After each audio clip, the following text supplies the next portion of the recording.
پیارے دوستوں اور بزرگوں، آج ہم سورہ مائدہ سے رکوع نمبر 15 کو پڑھنے کی کوشش کریں گے اور یہ کوشش کریں گے کہ اس کے معانی اور مطالب ہمارے لیے واضح ہو جائیں۔ اس سے پہلے کہ ہم آگے بڑھیں، اگر آپ اس چینل پر نئے ہیں تو چینل کو ضرور سبسکرائب کریں تاکہ جب میں کوئی ویڈیو اپلوڈ کروں تو آپ کو اس کی نوٹیفیکیشن مل جائے۔ آئیے شروع کرتے ہیں۔ رب کریم ارشاد فرماتا ہے، یوم یجمع اللہ الرسل فیقول ماذا اجبتم قالوا لا علم لنا انک انت علام الغیوب۔ جب قیامت کا دن ہوگا تو اللہ رب العزت تمام انبیاء کرام کو جمع فرمائے گا اور ان سے سوال کرے گا، یوم یجمع اللہ الرسل، کہ جس دن اللہ رب العزت رسولوں کو جمع فرمائے گا، فیقول ماذا اجبتم، پھر اللہ رب العزت ان سے ارشاد فرمائے گا، ان سے کہے گا کہ تمہیں کیا جواب ملا۔ یعنی جب تم نے لوگوں کے ساتھ دین کے احکام کو پہنچایا، جب لوگوں کو دین کے بارے میں بتایا تو لوگوں نے تمہیں کیسا رسپانس کیا، کیا جواب دیا، تو اس کے بارے میں انبیاء کرام کہیں گے، قالوا لا علم لنا، انبیاء کرام فرمائیں گے، اے اللہ، لا علم لنا، ہمیں کوئی علم نہیں ہے، انک انت علام الغیوب، اے اللہ تو بے شک غیبوں کا خوب جاننے والا ہے، خوب جاننے والا ہے۔ یہاں پہ ایک سوال اٹھتا ہے، چونکہ انبیاء کرام لوگوں کے درمیان موجود تھے، انہوں نے لوگوں کو دیکھا کہ لوگوں نے انبیاء کرام کے ساتھ کیسا معاملہ کیا، کیسا برتاؤ کیا۔ کچھ لوگوں نے ان کی باتوں کو مانا، کچھ لوگوں نے ان کی باتوں کو نہیں مانا۔ تو انبیاء کرام ان باتوں کو جانتے تھے، لیکن وہ پھر بھی اللہ رب العزت جب ان سے پوچھے گا تو انبیاء کرام کہیں گے، لا علم لنا، ہمیں کوئی علم نہیں ہے۔ تو مفسرین کرام اس کا جواب یہ دیتے ہیں کہ اللہ رب العزت کے علم کے سامنے، اللہ رب العزت کی بارگاہ میں انبیاء کرام یہ اس لیے عرض کریں گے کہ اے اللہ تو غیب کا جاننے والا ہے، ہر چھوٹی چھوٹی باتوں کو جانتا ہے، غیبوں کو جانتا ہے، تیرے وسیع علم کے سامنے ہمارا علم کچھ نہیں ہے، اس حیثیت سے ہم کچھ نہیں جانتے ہیں۔ یہ اس کی تعویل ہے، مفسرین کرام فرماتے ہیں۔ اس کے بعد رب کریم ارشاد فرماتا ہے، اذ قال اللہ یا عیسی ابن مریم اذکر نعمتی علیک وعلی والدتک۔ جب تمام انبیاء کرام سے پوچھے گا، اس کے بعد پھر خصوصی طور پر حضرت عیسیٰ علیہ السلام سے اللہ رب العزت ارشاد فرمائے گا، اذ قال اللہ یا عیسی ابن مریم، جب اللہ رب العزت کہے گا، اے عیسیٰ ابن مریم، اذکر نعمتی علیک، میری نعمتوں کو اپنے اوپر ذکر کرو، وعلی والدتک، اور اپنی والدہ کے اوپر جو میں نے نعمتیں کی ہے، تمہاری والدہ کے اوپر میں نے جو نعمتیں کی ہے اس کو ذکر کرو۔ اللہ رب العزت خصوصی طور پر حضرت عیسیٰ علیہ السلام سے پوچھے گا کہ اے عیسیٰ، اپنے اوپر اور اپنے والدہ کے اوپر میری نعمتوں کو یاد کرو، ذکر کرو کہ میں نے تمہیں کیسی کیسی نعمتیں دی ہے۔ ان نعمتوں کا ذکر اللہ رب العزت آگے ارشاد فرماتا ہے۔ وہ نعمتیں کیا ہے؟ اذ ایدتک بروح القدس، اے عیسیٰ یاد کرو جب میں نے تمہاری مدد کی تھی حضرت جبریل امین کے ذریعے، تکلم الناس فی المہد وکہلا، تم یاد کرو اس وقت کو کہ جب تم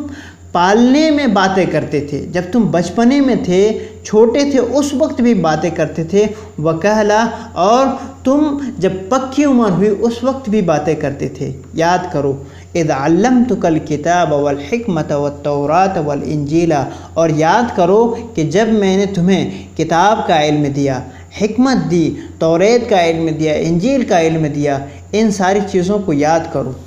وَإِذْ تَخْلُقُ مِنَ الطِّينِ كَهَيْئَةِ الطَّيْرِ بِإِذْنِي فَتَنْفُخُ فِيهَا فَتَكُونُ طَيْرًا بِإِذْنِي، اور یاد کرو کہ جب تم کیچڑ سے پرندے کی جیسی صورت بناتے تھے، ہیئت بناتے تھے، فَتَنْفُخُ فِيهَا، پھر تم اس میں پھونک مارتے تھے، فَتَكُونُ طَيْرًا بِإِذْنِي، پھر وہ پرندہ بن جاتا تھا میرے حکم سے، میرے حکم سے وہ پرندہ بن جاتا تھا۔ یہ تمہاری کرامت تھی، لیکن حکم میرا تھا، اللہ رب العزت نے انہیں یہ معجزہ عطا فرمایا تھا۔ اس کے بعد رب کریم ارشاد فرماتا ہے وَتُبْرِئُ الْأَكْمَحَ وَالْأَبْرَصَ بِإِذْنِی، اور یاد کرو کہ تم مادرزاد اندھوں کو اور برص کے مریضوں کو شفا دیتے تھے بِإِذْنِی، میرے حکم سے۔ یاد کرو ان حالات کو۔ وَإِذْ تُخْرِجُ الْمَوْتَ بِإِذْنِی، اور یاد کرو کہ جب تم مردوں کو میرے حکم سے زندہ نکالتے تھے، زندہ کرتے تھے۔ وَإِذْ كَفَفْتُ بَنِي إِسْرَائِيلَ عَنْكَ إِذْ جِئْتَهُم بِالْبَيِّنَاتِ فَقَالَ الَّذِينَ كَفَرُوا مِنْهُمْ إِنْ هَذَا إِلَّا سِحْرٌ مُبِينٌ، اور یاد کرو اس وقت کو کہ جب میں نے تمہاری حفاظت کی تھی بنی اسرائیل سے، بنی اسرائیل سے تمہاری پروٹیکٹ کی تھی، کہ جب تم ان کے پاس روشن دلیلوں کے ساتھ آئے، تم ان کے پاس روشن دلیلوں کے ساتھ آئے۔ فقال الذین کفروا، تو ان میں سے کافروں نے کہا، ان لوگوں نے کہا جنہوں نے کفر کیا، ان ھذا الا سحر مبین، یہ تو جادوگر ہیں۔ جب آپ یعنی حضرت عیسیٰ علیہ السلام بنی اسرائیل کے سامنے معجزہ دکھا رہے تھے، ان کو الگ الگ طریقے سے اللہ کے دین کے احکام کو سمجھا رہے تھے، تو یہودی اور بنی اسرائیل ان کے بارے میں کہتے تھے کہ یہ جادوگر ہیں، یہ کسی چیز کو پرندے کی شکل دیتے ہیں اور اس میں پھونک مار دیتے ہیں، وہ اڑنے لگتی ہے، تو یہ تو جادوگر ہیں۔ تو اللہ رب العزت نے ان کی حفاظت کی تھی۔ یہودی بار بار کوشش کرتے تھے کہ حضرت عیسیٰ علیہ السلام کو قتل کر دیں۔ وَإِذْ أَوْحَيْتُ إِلَى الْحَوَارِيِّينَ أَنْ آمِنُوا بِي وَبِرَسُولِي، اور جب میں نے حواریوں کی طرف وحی کی ان آمنوا بی، کہ حواریوں کہ مجھ پر ایمان لے آؤ، وبرسولی، اور میرے رسول پر ایمان لے آؤ، تو یہ اللہ رب العزت کی عطا ہے۔ قالوا آمنا واشہد بأننا مسلمون، انہوں نے کہا اے اللہ ہم ایمان لے آئے اور ہمارا گواہ بن جا، اے اللہ تو ہمارا گواہ بن جا، بأننا مسلمون، کہ ہم مسلمان ہیں۔ تو اس میں اللہ رب العزت یہ بتانا چاہتا ہے کہ ایک شخص ہے جو تنہا زندگی گزارتا ہے، جس کا کوئی سننے والا نہیں ہے، جس کا کوئی بات ماننے والا نہیں ہے، لیکن ایک دوسرا شخص ہے کہ جس کے ماننے والے بہت زیادہ ہیں، جن کے لیے لوگوں کے دل میں محبت ہے، تو بلا شک و شبہ یہ اللہ کی عطا ہے۔ اذ قال الحواریون یا عیسی ابن مریم هل يستطيع ربك ان ينزل علينا مائدة من السماء قال اتقوا اللہ ان کنتم مؤمنین، جب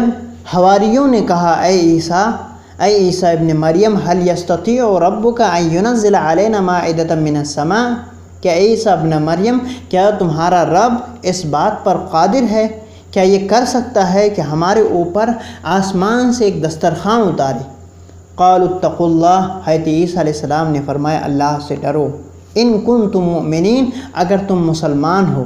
اگر تم مومن ہو تو اللہ رب العزت سے ڈرو، کہ اللہ رب العزت کے بارے میں تم یہ گمان کرتے ہو کہ اللہ رب العزت کر سکتا ہے کہ نہیں۔ قالوا نريد ان نأكل منها وتطمئن قلوبنا ونعلم ان قد صدقتنا ونكون عليها من الشاهدين، چونکہ حواری وہ مسلمان تھے اس لیے وہ جانتے تھے کہ اللہ رب العزت اس بات پر قادر ہیں، لیکن وہ کیوں مانتے تھے، کیا وجہ تھی، اس کا ذکر یہاں پہ ہے۔ قالوا نريد ان نأكل منها،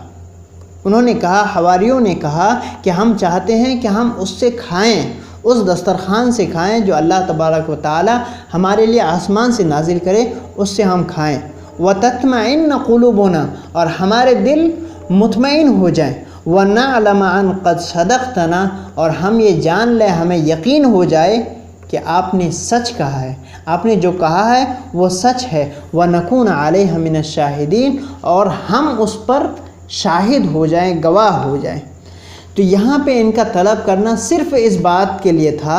اس وجہ سے تھا کہ ان کا دل مطمئن ہو جائے۔ جس طرح سے حضرت موسیٰ علیہ السلام اللہ کی وحدانیت پر، اللہ کے وجود پر ایمان رکھتے تھے، وہ نبی تھے، لیکن پھر بھی انہوں نے کہا تھا اے اللہ میں تمہیں دیکھنا چاہتا ہوں۔ وجہ کیا تھی؟ وہ چاہتے تھے کہ ان کا دل مطمئن ہو جائے، اسی وجہ سے یہاں پہ حواریوں نے بھی کہا تھا۔ قال عیسی ابن مریم اللہم ربنا انزل علینا مائدة من السماء تکون لنا عیدا لأولنا وآخرنا وآیۃ منک وارزقنا وانت خیر الرازقین۔ جب حضرت عیسیٰ علیہ السلام کے حواریوں نے ان سے کہا کہ اے عیسیٰ ابن مریم، اللہ سے آپ دعا کریے، اللہ سے آپ دعا مانگیے کہ اللہ رب العزت ہمارے اوپر آسمان سے ایک دسترخوان نازل فرمائے جس میں کھانے ہوں، تو حضرت عیسیٰ علیہ السلام نے ان کے لیے اللہ کی بارگاہ میں دعا کی۔ دعا کیا تھی؟ قال عیسی ابن مریم، حضرت عیسیٰ ابن مریم نے کہا اللہم ربنا انزل علینا مائدۃ من السماء، اے اللہ، اے ہمارے رب، اے سب کے پالنے والے، انزل علینا مائدۃ من السماء، ہم پر آسمان سے ایک مائدہ، ایک دسترخوان نازل فرما، تکون لنا عیدا لأولنا، جو ہمارے لیے، ہمارے پہلوں کے لیے عید ہو، وآخرنا، اور ہم سے بعد میں آنے والوں کے لیے عید ہو، وآیۃ منک، اور ہمارے لیے تیری جانب سے نشانی بن جائے کہ اللہ تو موجود ہے، تو دسترخوان نازل کرنے پر قادر ہے، وارزقنا وانت خیر الرازقین، اور ہمیں رزق عطا فرما، اور تو سب سے بہتر رزق عطا فرمانے والا ہے۔ جب حضرت عیسیٰ علیہ السلام نے دعا کی تو اللہ رب العزت نے ان کی دعا کو قبول فرمایا، ان کی دعا کو قبول فرمایا۔ اللہ رب العزت نے آسمان سے دسترخوان کو نازل فرمایا، اس میں الگ الگ طرح سے کھانے تھے جس میں سے بنی اسرائیل کھائے۔ اس کے بعد رب کریم ارشاد فرماتا ہے، قال اللہ رب العزت نے ارشاد فرمایا، انی منزلھا علیکم، اے عیسیٰ ابن مریم، انی منزلھا علیکم، میں تم لوگوں پر آسمان سے مائدہ نازل کروں گا، انی منزلھا علیکم، میں تم پر آسمان سے مائدہ دسترخوان نازل کروں گا، فمن یکفر بعد منکم، تو جو اس کے بعد پھر کفر کرے، یعنی دسترخوان نازل ہونے کے بعد پھر اگر کوئی کفر کرے، فإنی اعذبہ عذابا لا اعذبہ احدا من العالمین، تو میں اسے ایسا عذاب دوں گا کہ عالمین میں سے، دنیا میں سے کسی کو ایسا عذاب نہیں دیا ہوں۔ تو اللہ رب العزت ارشاد فرماتا ہے کہ مائدہ دسترخوان تو نازل ہوگا، لیکن اس کے بعد پھر کسی کی طرف سے انکار نہیں ہونا چاہیے، اس لیے کہ اللہ رب العزت حکم دیتا ہے کہ تم اس پر ایمان لے آؤ، اللہ پر ایمان لے آؤ، اس حال میں کہ تم اللہ کو نہ دیکھو۔ ایمان بالغیب اسی کو کہتے ہیں۔ لیکن جب اللہ رب العزت دسترخوان نازل فرما دے، پھر اس کے بعد اگر کوئی ایمان نہیں لاتا ہے تو یہ سب سے بڑا گناہ ہے، سب سے بڑا گناہ ہے۔ اس لیے اللہ رب العزت یہ بہت ہی تہدید آمیز جملہ ارشاد فرماتا ہے، حکم دیتا ہے کہ اگر اس کے بعد بھی کوئی انکار کرے تو میں اسے ایسا عذاب دوں گا کہ دنیا میں کسی کو ایسا عذاب نہیں دیا ہوں۔ ہم یہیں پہ اپنی بات کو ختم کرتے ہیں۔ اللہ رب العزت سے دعا ہے کہ قرآن کریم پر ہمیں عمل کرنے کی توفیق و رفیق عطا فرمائے، اور ہمیں ہر بلا اور ہر مصیبت سے محفوظ اور معمون فرمائے۔ آمین بجاہ سید المرسلین۔